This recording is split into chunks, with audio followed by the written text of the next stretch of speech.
116, question number 116. The compact fluorescent electric lamp has compact fluorescent electric lamp. Compact fluorescent electric lamp అంటే ఏంటిది? మన ఇండ్ల లోపల మనం జనరల్గా ట్యూబ్ లైట్ యూజ్ చేస్తాం కదా. ఈ ట్యూబ్ లైట్ బదులు ఇప్పుడు ట్యూబ్ లైట్ బదులు ఏమంటున్నారు? సిఎఫ్సి కాంపాక్ట్ ఎలక్ట్రోఫ్లోరోసెంట్ కాంపోనెంట్స్ అనేటివి యూజ్ చేయడం జరుగుతుంది. ఓకేనా? ఇది క్లోరోఫ్లోరో కార్బన్స్ కాదు. సో సిఎఫ్ఎల్ బల్బ్ అంటారు, లేదా సిఎఫ్ఎల్ బల్బ్ అంటారు కదా. So compact fluorescent lamp. ఈ కాంపాక్ట్ ఫ్లోరోసెంట్ ల్యాంప్ లోపల ఏముంటుంది అని అడుగుతున్నాడు. నైక్రోమ్ ఫిలమెంట్ ఉంటుందా? క్రోమియం ఫిలమెంట్ ఉంటుందా? టంగ్స్టన్ ఫిలమెంట్ ఉంటుందా? ఏ ఫిలమెంట్ ఉండదా? ఆన్సర్ ఏదో చెప్పండి. No filament. ఫిలమెంట్ అనే పదమే ఉండదు అందులో. ఫిలమెంట్ ఉంటుందా? ఫిలమెంటే ఉండదు. ఫిలమెంట్ ఉంటుందారా? ఫిలమెంటే ఉండదు. Next come to 117 question. Choose the incorrect statement.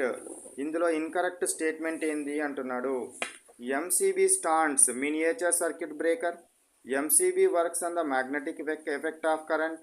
MCB does not work on the heating effect of current. Incorrect statement ఏంది అంటున్నాడు. ఇన్కరెక్ట్ స్టేట్మెంట్ ఏది? None of the above. అన్నీ కూడా సరి అయినవే. MCB does not work on the heating effect of current. అది heating effect of current మీద depend కాదు.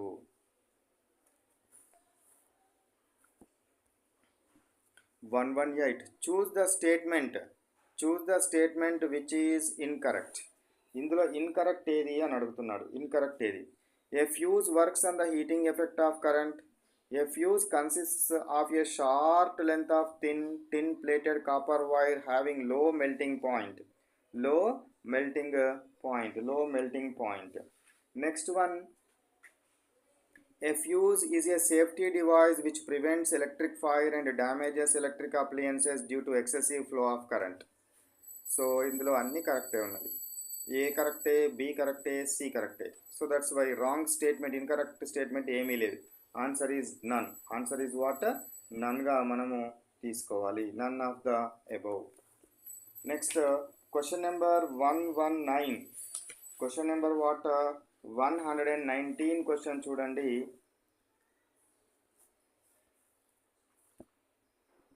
The element of an electric iron is made. Electric iron బాక్సుల్లో ఉండే మెటీరియల్ ఏదైతే, వేడి చేయడానికి ఉండే మెటీరియల్ ఏదైతే ఉంటుందో ఆ మెటీరియల్ దేనితోటి తయారవుతుంది అంటున్నాడు. ఐరనా, నికెలా, నైక్రోమా, టంగ్స్టనా? Answer is what? నైక్రోమ్. ఒకవేళ నైక్రోమ్ ఆప్షన్ కనుక లేకపోతే యూ గో టు టంగ్స్టన్. ఎందుకంటే వీటికి రెసిస్టెన్స్ ఎక్కువగా ఉండి తొందరగా హీట్ అవ్వడానికి ఉపయోగపడడం జరుగుతుంది. ఓకేనా? సో కాబట్టి నైక్రోమ్ ఆప్షన్ ఉంటే నైక్రోమ్నే సెలెక్ట్ చేసుకోవాలి. Question number 120. Question number 120. 120 ఏంది? సో ఇక్కడ అసర్షన్ అండ్ రీజన్ క్వశ్చన్స్ వచ్చినాయి. So assertion, when electric current flows through a resistance wire it becomes hot. Yes, current కనుక ప్రవహిస్తూ ఉన్నట్టయితే ఏమవుతుంది? వేడెక్కడం జరుగుతుంది. Electric current produces heat because electrical energy converted into heat energy. Electrical energy heat ఎనర్జీగా మారుతుంది కాబట్టి వేడవుతుంది. కాబట్టి ఏ కరెక్టే, రీజన్ కరెక్టే, and reason is the correct explanation. So that's why option A is the correct one. Option A is correct one. Next question.